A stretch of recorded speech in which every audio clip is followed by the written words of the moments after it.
Hey, Jason Rogers here, and in this video I want to talk to you quickly about the SBA loan program and why this is probably the best place to get your deals financed if you're an American living in the United States, or if you are able to procure financing as a non-citizen in the United States. And I'm not an expert on immigration and things of that nature, so I'm not going down that path, but I will go down the path of SBA financing and why this is a place that you absolutely want to look for the money. And it's not a place, it's not like you go to the SBA store, it's not like you go to the SBA bank. Rather, you go to a bank. Most banks, most mid-sized banks, have a partnership with the United States government. It's an SBA program that the bank basically is involved in. What this means really is when you pitch the deal to your banker, and I'm not going to talk about how to pitch your deal to bankers, and I'm not going to go into all of that right now because we've talked about that in other videos here on the YouTube channel. Check out my playlist.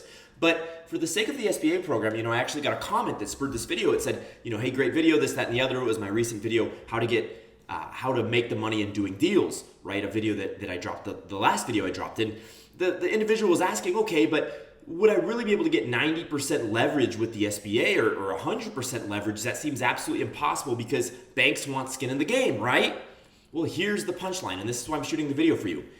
Yes, of course, banks want skin in the game, but the bank isn't the one that's on the hook if the deal goes bad when you do an SBA finance deal.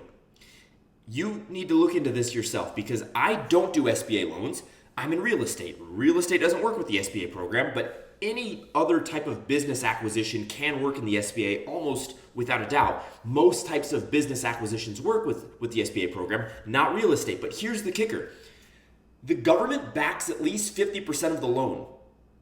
So if you default on your loan payment, all the bank has to do to get their principal back is be able to recoup 50% of the loan, the principal that they gave you back, and then the government's going to come in and cover the other 50%, if not even more.